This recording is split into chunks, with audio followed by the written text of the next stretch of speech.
plan to go wherever I can, to say whatever I can, to tell the world of the things that must be done to bring pressures to bear on the government in order to save if possible shall it be that this beautiful land will again experience the oppression of one by another.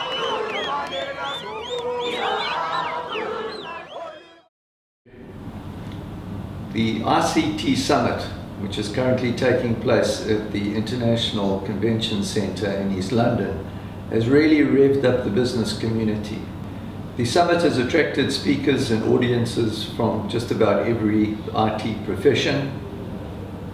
The results, according to the organizer, Motsi Mfuleni, is not about a talk fest, it's about actionable suggestions that will happen.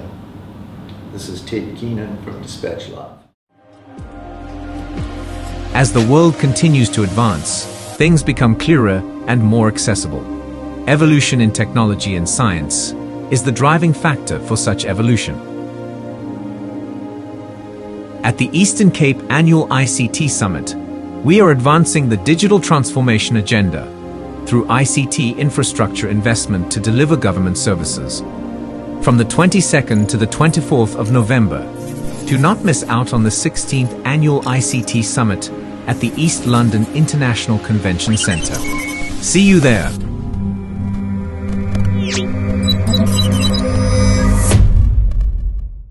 My name is Ted Keenan. Stay tuned for more.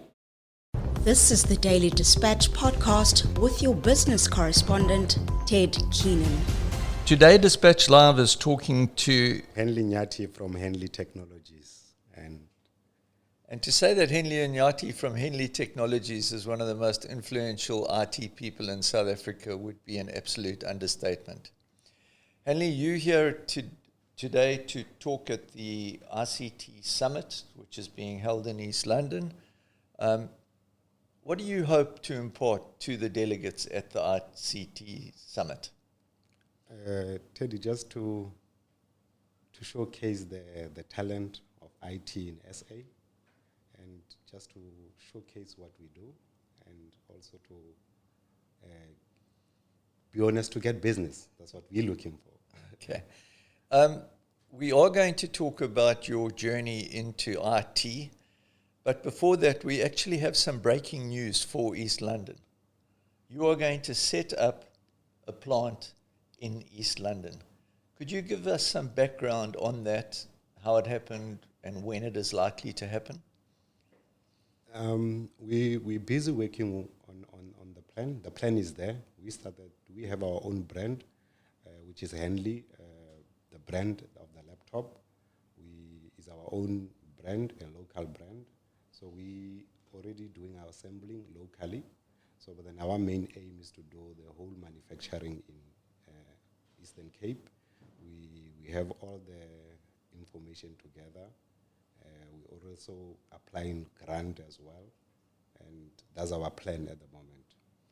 Would it be too much of a leap to say that one of your aims is to have a laptop with every single learner in South Africa? And let's start off with Eastern Cape, please, because our education is in tatters. Yeah, definitely it is, because it was a dream way back. It's not something that I started through the business, and it started with a story. As I told you before when we started the interview, I said I come from Soweto, and from Soweto I went to a rural area in Limpopo. And what was that rural area?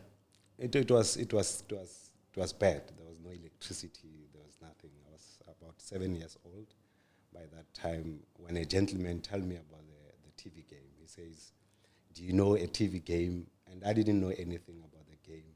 He told me how to play the TV game, and the love of it started there. Then when I grew up, I told myself, I want to create a lot of games for young people around us so that we could play. And here it is today, it's happening. Through that day, I've never stopped dreaming about it. It is your passion, is it not? It is my passion. And at which stage did the people that you lived with say to you, please, more schoolwork and less IT games? No, since day one, I started telling my brothers at that rural areas. No one believed me until I went to Joburg. My parents still didn't believe on that. Until I get a beautiful wife, then start giving me that passion and said, you can still do it. And here I am today. We are having our own brand called Hanley. It started way back. And in 2007, we have opened a company called Hanley Technologies, where we were doing 10-key solution, networking, server, desktop support. Then we start getting project over there until we registered our laptop, because there's processes. You don't just wake up and say, you're going to have your own laptop today. There is ICASA approval. There is Intel that you need to partner with. There's Microsoft. You should know your game. You don't just wake up today and say, I'm going to do a laptop. There's a process that you go through. So coming from the IT background, I knew what I want to have, and I started that business without any funding until where it is today. It was just the help of the family, help of the people that I have, my wife taking me there and there. Till today, we haven't got any contract from any government, but we've worked with a couple of private sectors that we worked with. I can't mention them. We subcontracted until we get where we are today. Your journey into the IT world, aside from starting with computer games, you also studied. Yes, I studied. I went to, after I had a rough story in my whole entire life. I got lost. I was on the road. I was a street kid before. Then from there, because of the studies that I didn't complete, I did N1, N2, and 3 electronics. Then I went to Durban Computer College. For 3 years, that's where I studied. Then I went to a varsity college, and I did the information technology, came back, and I told my parents, I want to have my own IT company, I want to have my own brand.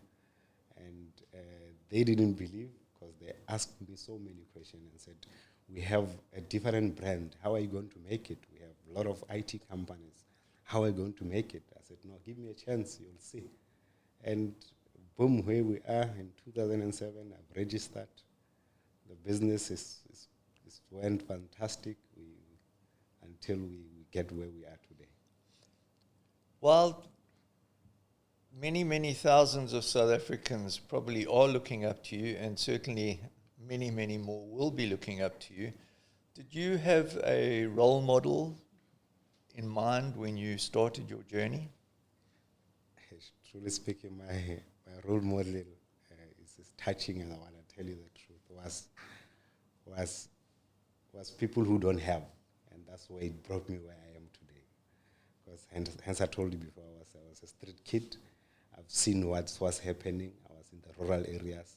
So the role model was people when they don't have, and how do you make those people to have those things? So those was my role model until they've pushed me to work harder until where you are today. You see Steve Jobs and do whatever, but where it comes from is the roots. Because firstly, it's people that were around me. So when you are still young, you don't have a game to play. You play with a stick, or you play with something, and somebody tells you about the TV game. Then those were role models. How do you make this thing happen in life? So when I grow up, it keeps me going. To say, how do I change this world? Make your own chip. Let them use it. You are a renowned philanthropist. What encouraged you to move into the areas where you are paying it back? Was there perhaps an event? I know you were talking about being a street child and that sort of thing, but you now look after a lot of people and you inspire a lot of people. You have a soccer team. You have quite a few soccer teams. Yes, hence I said before, it started with a dream. I had a dream. I've seen people around me when I was still young. I had my brother who was not having a soccer ball. And I told him one day, I said, okay, I want to buy you a soccer jersey. I'll buy you a soccer jersey. And I remember he beat me by saying that. I was still young. So he said, you're mad. You can't even buy sweets now. But then you will tell me you want to buy me a soccer jersey.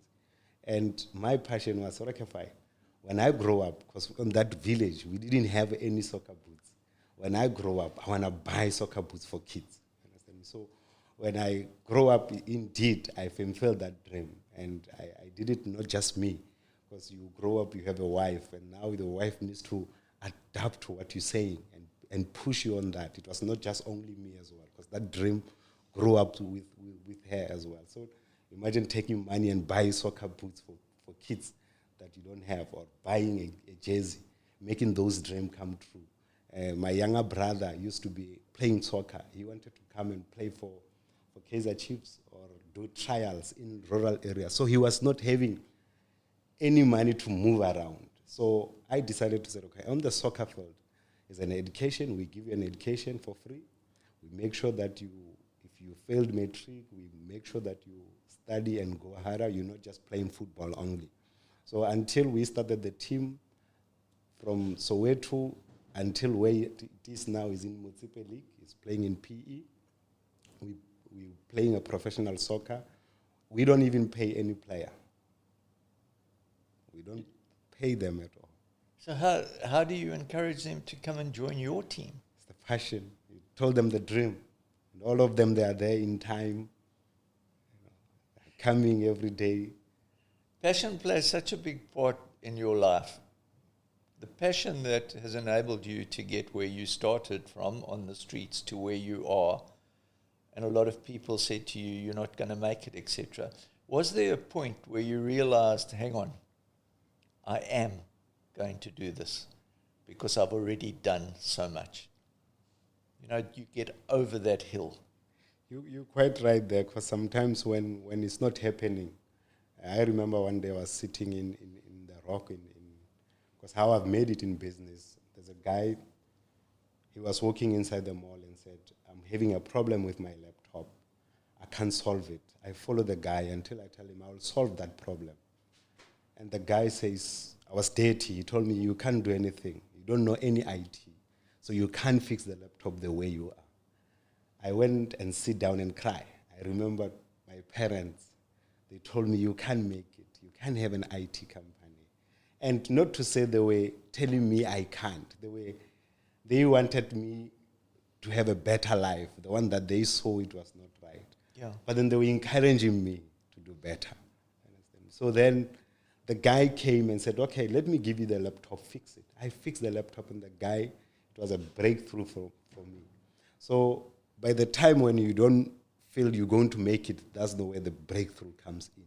So yes, you're quite right. I had those moments that really I don't think I will have my own laptop. The dreams is gone. But I keep going on it. There's a time whereby everybody got married at home. It was only me. I was a laughing stock. They even called me Zoga, because I keep asking me money. They called me a tubo. And I was the last person to get married. But then when I get married, I got a beautiful wife who supported me. So it was something that really touched my heart and restored everything that I lost, or everything that I was crying through. And here we are today. We have a company that is up running. We have our own brand. We have our own manufacturing. So if I can present the whole business, we have a Hanley Group. Then we have a Hanley, which is a South African brand. Then we have a Hanley Manufacturing, where we manufacture, we assemble laptops, all IT accessories. Then we are engaging with other partners, like I won't mention the names, but we are going to assemble their product locally. That's what we're doing. Then we have Hanley Technologies, where we run in 10-key solution. We do networking, server, desktop support. We're busy now looking contracts with other companies that we subcontract. Then we have a Hanley Foundation. On Hanley Foundation, what we're doing in the Hanley Foundation, we're busy in Soweto. We're doing computer labs for schools. We give them internet for free. We teach them. Then we have a soccer academy, which is run by Max Maponyane, which is a chairman. He's looking after that arm. He's actually not a bad soccer player either. Not a soccer player. But there's people, there's a coach, Demsani, he's a fantastic coach as well. There's a coach as well in PE. He's looking after the kids as well. He's the one who's... So we have the whole soccer field that is there. There's LFA. I'm not good in soccer there. But then there's an academy that we want to build over there. So on the soccer side, then on the foundation, there's an education as well, where we make sure that you have internet connectivity, because connectivity should be free by people. So on Hanley Foundation, what we do, our aim and our purpose is to make sure that we do rural areas connectivity.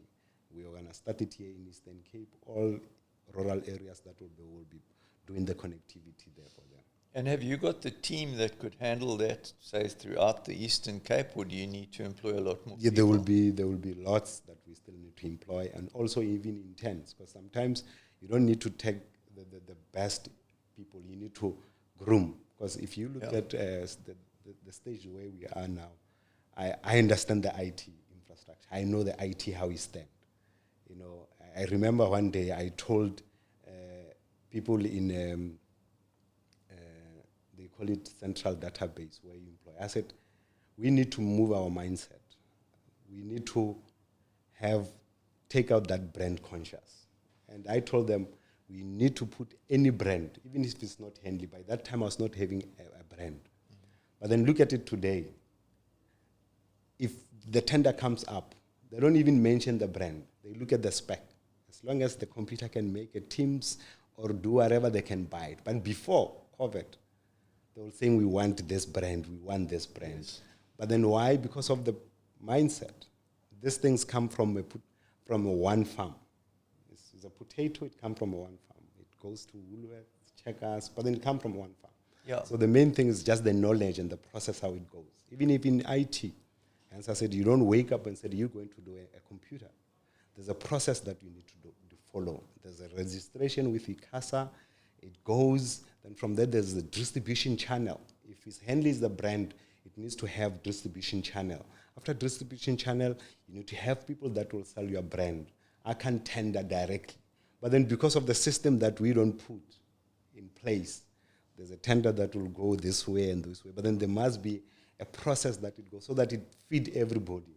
So there's a lot needs to be done, also even government as well. Even in funding as well needs to be done. But you can't always complain and say, government. What do? I come from the rural area.